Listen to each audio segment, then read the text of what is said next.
Ayan, good morning Luzon, Visayas, Mindanao at sa buong mundo. Sa pinagpalang Sabado po ng umaga, February 14, 2026. Good morning na po sa ating mga kapatid na magang nagising, naka-online na. Sister Vilma Encarnacion, Sister Andy. Good morning, Brother Milito. Sa pinagpalang umaga po mga kapatid, purihin po ang Panginoon. Sa umagang ito, Sister Janet, good morning.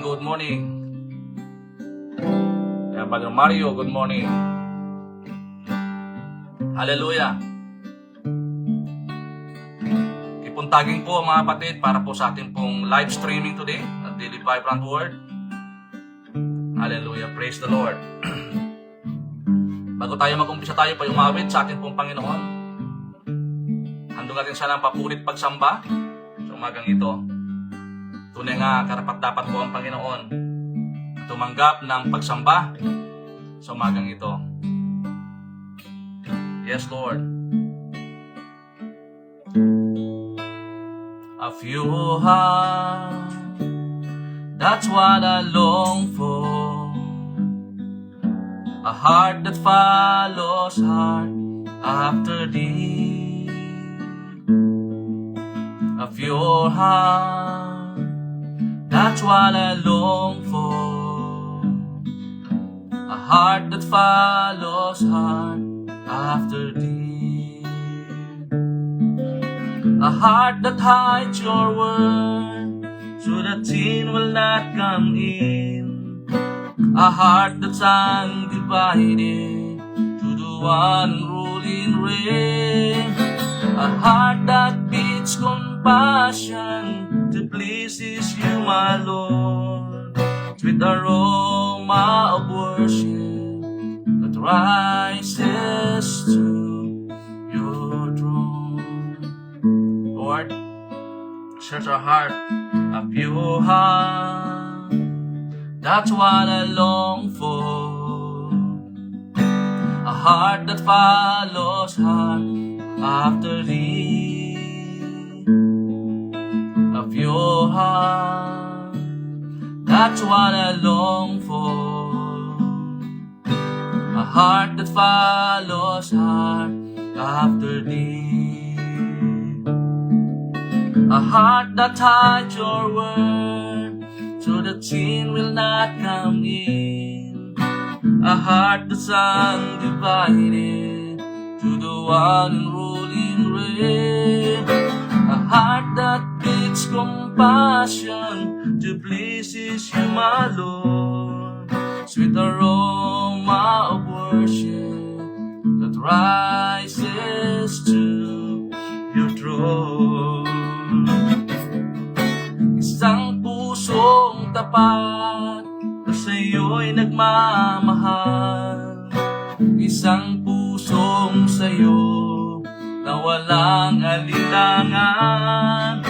Isang pusong itinitibok na ika'y parangalan. Handog kong pagpupuri sa'yo lamang, Jesus.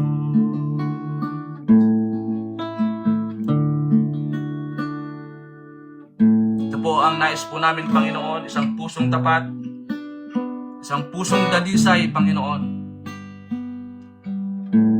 Hallelujah.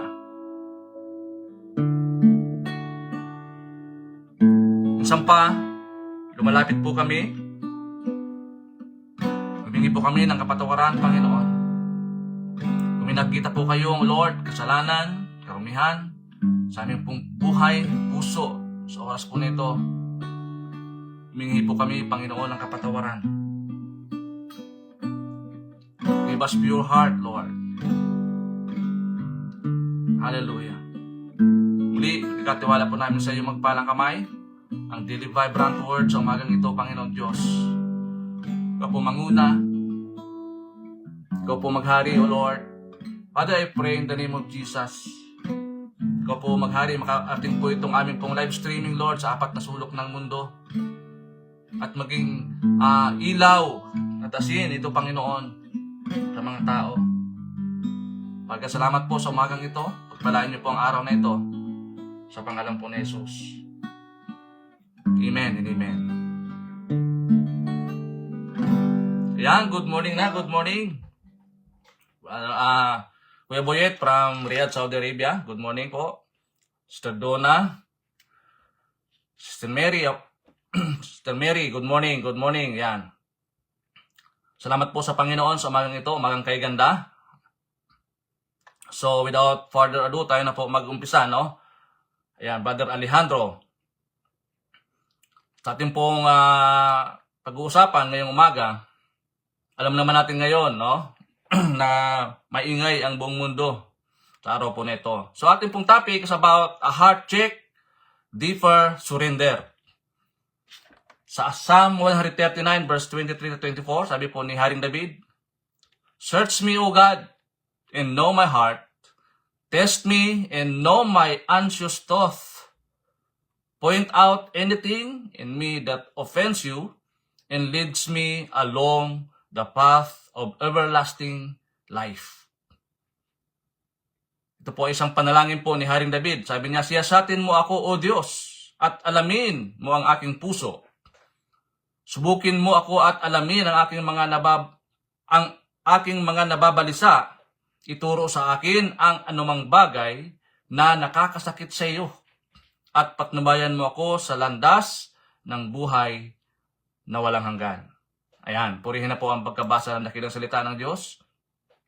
So dito po sabi dito, true love is not found in February 14, but is found in John 3:16. Ulitin ko po, true love is not found in February 14, but is found in John 3:16. Kaya nga po, ang John 3:16 ay tinawag natin yan, the heart of the Bible. Oo, mga kapatid. Kasi nga, ang pagkaunawa ng mundo, no, taliwas po, ano, sa tinuturo ng Biblia, na pag ganitong mga panahon o pizza, no, na February 14, minsan may mga negatibong mga nangyayari, no? Nababalitaan natin yung mga hotel fully booked, maraming mga mga early pregnancy, no? Dahil nagagamit, no? Tanda natin, true love is not found in February 14, but is found in John 3:16. Ang paglilingkod natin sa Diyos ay nagsisimula sa pagsusuri sa puso. Kaya nga, heart check, no, atin pong paghihimay-himayin ng umaga, kailangan kasi natin talagang ipinapasuri ito sa Panginoon. Tulad po ng panalangin o kahilingan ni Haring David na siyasatin natin ang ating pong mga puso dahil ito po ang sentro. Our heart is the central part, no, ng ating katawan, mga kapatid. Sabi nga po, it's a open door, no? Kaya humingi tayo sa Panginoon ng paggabay. Kailangan natin ng heart check o daily check o regular check-up ng ating pong puso. Kasi minsan, napapabayaan natin na tingnan, suriin ang ating panloob na buhay, yung puso po natin. Masyado tayong sobrang preoccupied, masyado tayong abala sa lahat ng bagay. Minsan na-overlook natin na siyasatin o kaya i-check ang ating pong panloob na buhay, yung tinatawag natin the inner life. Yan. Si Lord hindi po na-impress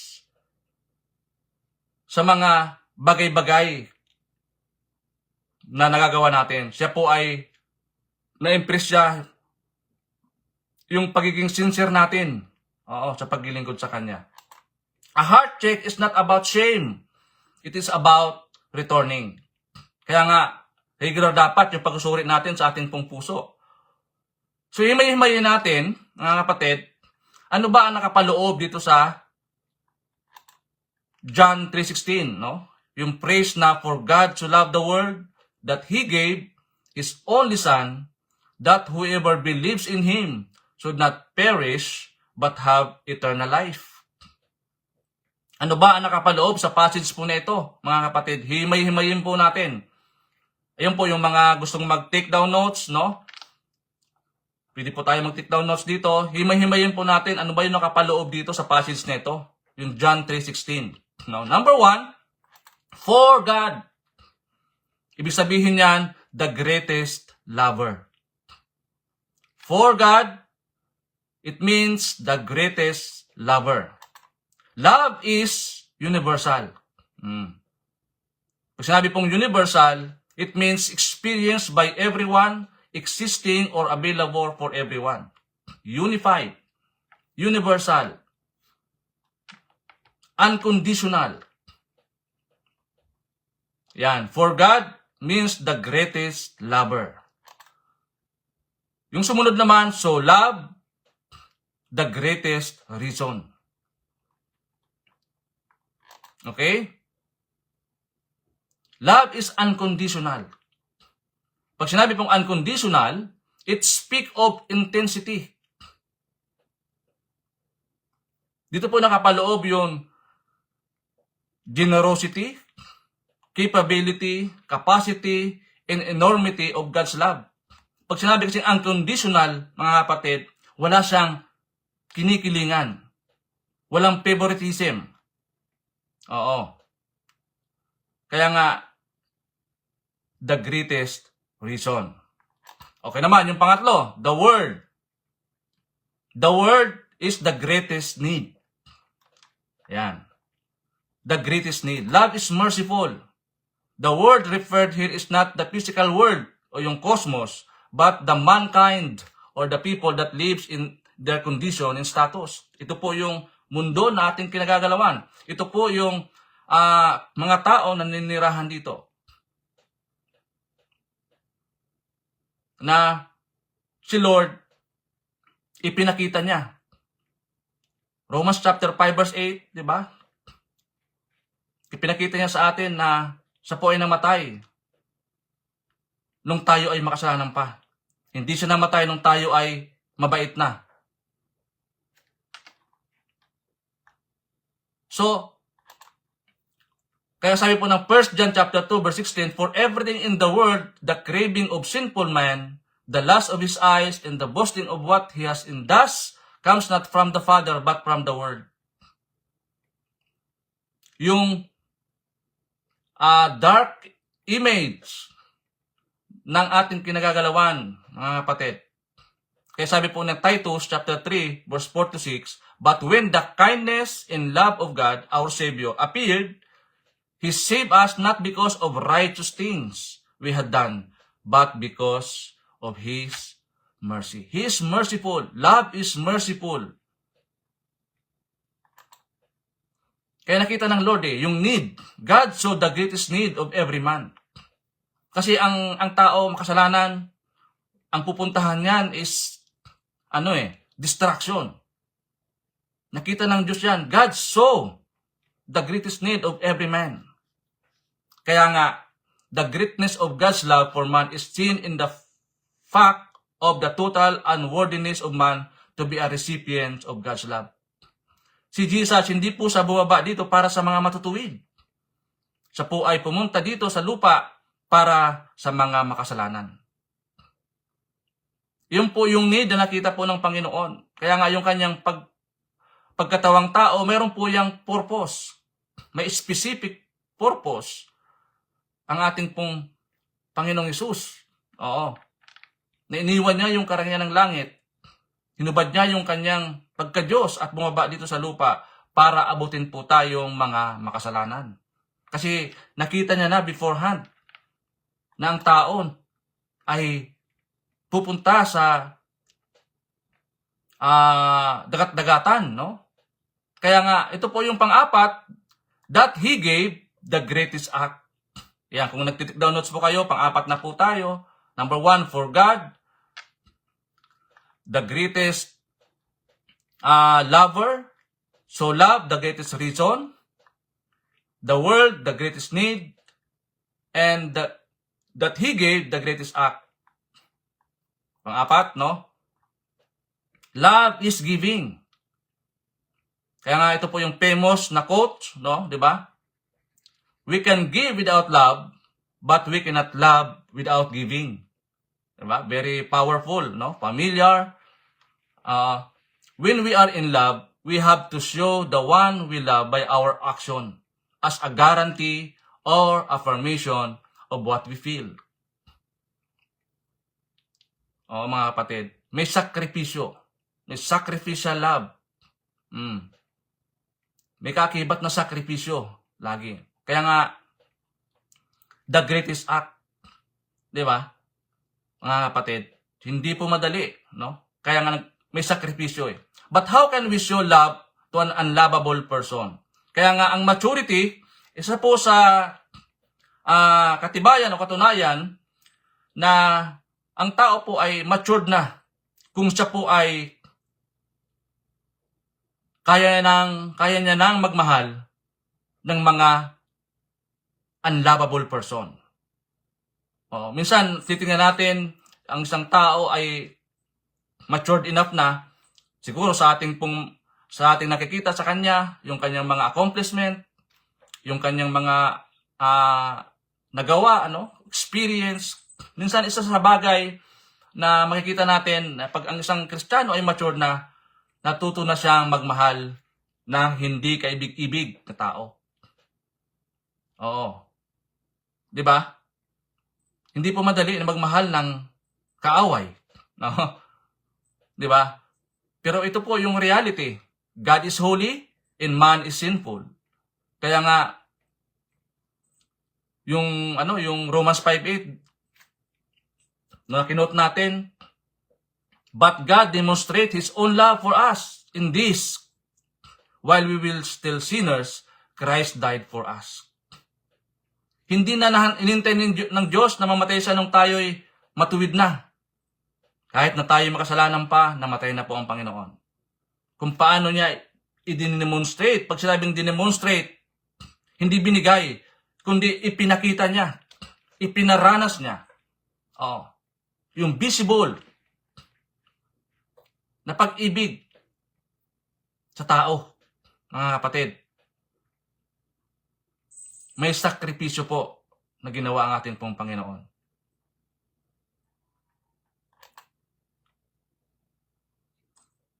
Kaya nga, yung the greatest act na ginawa ng ating pong Panginoong Hesus, the greatest act na ginawa ng ating Amang nasa langit, ay yung ibinigay niya ang kanyang bugtong na anak na si Jesus.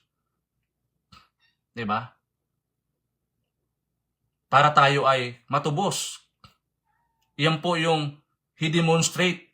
Nag-step in po ang ating pong Panginoong Hesus.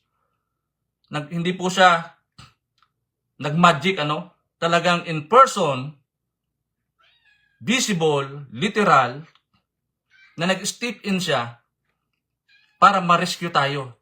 Yan po yung ginawa niya. This is the greatest act na ginawa po ng ating pong Panginoong Hesus. Okay, now number 5, His only Son, the greatest sacrifice. Yan, pang-5 na tayo, His only Son, the greatest sacrifice. Love is sacrifice. Gaya po ng aking pong nabanggit. Ang pagmamahal ay laging may kakibat na sakripisyo. Kaya sabi po ni Paul, love is not self-seeking. Love is not self-seeking. Dahil sabi po ni John, there is no greater love than this, to lay down his life for his friends. His only Son, Jesus Christ, the greatest sacrifice. Sacrifice means to surrender or give up something of value as a means of gaining something more desirable. Yun po yung ibig sabihin ng sacrifice, mga kapatid. Na kaya mong i-give up, iibigay, alang-alang sa kapakanan ng iba. Oo. Kaya nga pagbibigay, may kurot yan dito sa puso eh. Out of love. Sacrificial giving. Di ba? May kurot dito sa puso. Mga kapatid. At dito titingnan, sabi ni Paul, not looking to your own interest, but each of you to the interest of the others. Di ba? The greatest sacrifice na ibinigay niya yung kanyang bugtong na anak. He left the comfort of heaven for us. Iniwan niya yung karangyaan ng langit para abutin po tayong makasalanan. And what are the things valuable to us that we can give up for the one we love? Kaya nga, bila pong mga recipient, tumanggap sa Panginoon, na transform, dapat ang response po natin dito, ano ba yung pwede kong ma-contribute, no? Ano ba yung pwede kong maibigay sa Panginoon? Yung oras ko? Yung possession? Kaya ko na bang ibigay sa Panginoon? Yung mga habits na paulit-ulit, at lubos na ba ako nagtitiwala sa Diyos at ipinagkakatiwala ko na sa Panginoon ang aking sarili. Iyan po yung the greatest sacrifice, mga kapatid. Okay, yung pang-anim, that whoever the greatest opportunity. That whoever the greatest opportunity. Love gives chances. Love is compassionate. Diba? Sa love chapter natin, sa 1 Corinthians chapter 13, love is patient, love is kind. Love gives chances. Love is compassionate.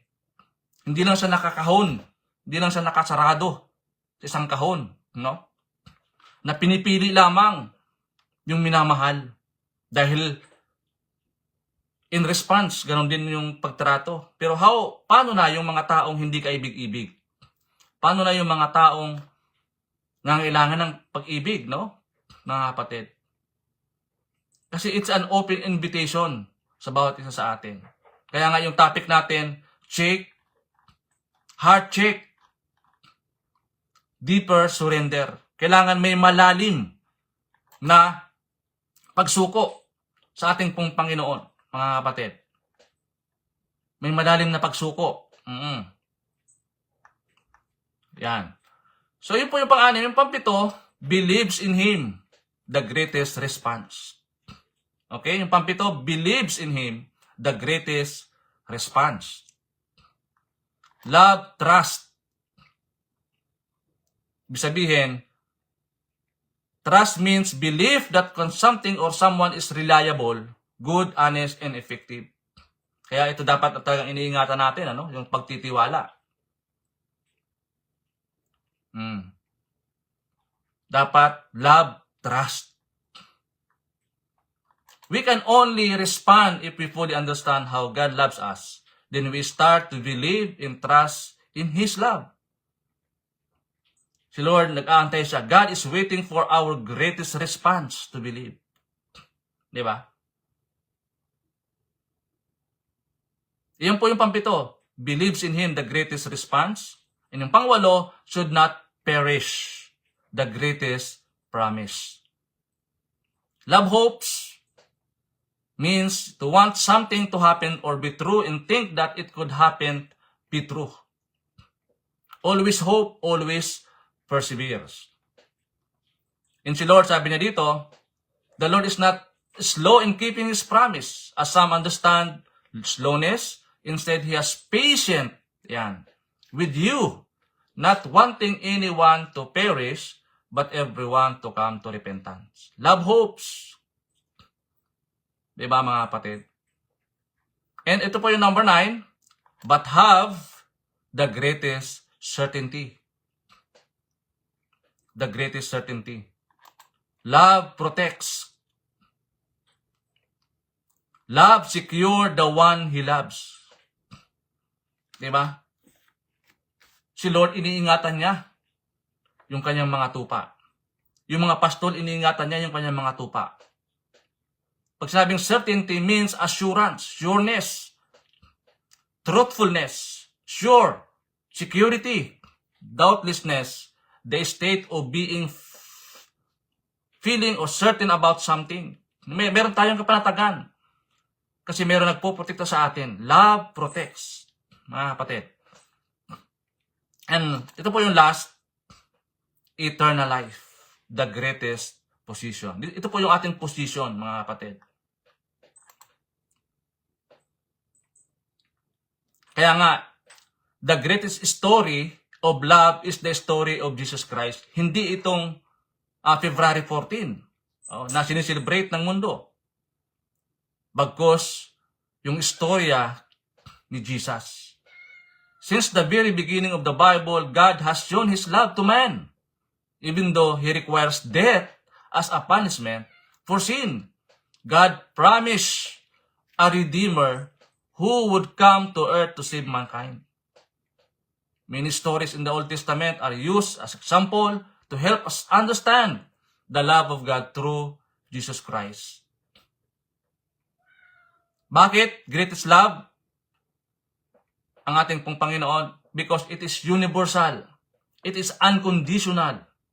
It is merciful. It is forgiving. It is generous, sacrificial, compassionate, trustworthy, hopeful, protects, and unfailing. Lahat na po mga kapatid, package deal na, no? Bakit greatest love ito? Kasi nga, it is eternal. Kaya ito yung ating greatest possession, mga kapatid. Yan. Sundan po natin yung 10 na binaybay natin yung kahulugan, no? Mga kapatid ng John 3:16. So napaka-importante. Kaya nga sabi po ni David, no, the danger of an unchecked heart.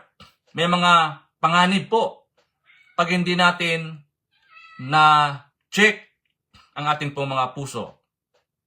Sabi po, kaya nga sabi niya, King David understood the seriousness of a drifting heart. After his failure, he prayed in Psalm 51 verse 10, create in me a pure heart, O God, and renew a right spirit within me. Notice, he did not ask God to restore his reputation.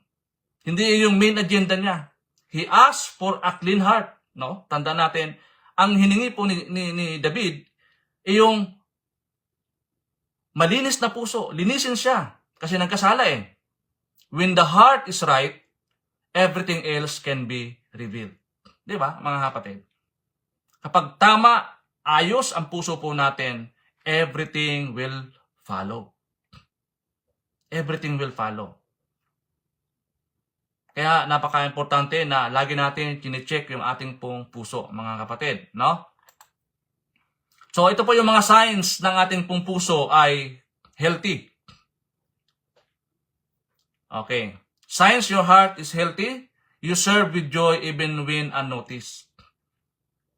Masaya ka naglilingkod sa Panginoon kahit walang mga taong nagpipray sa'yo o tumitingin sa'yo. You serve God with joy. We serve God with perseverance. And kapag tayo po nakakagawa ng kasalanan, we are quickly repent and quick to forgive.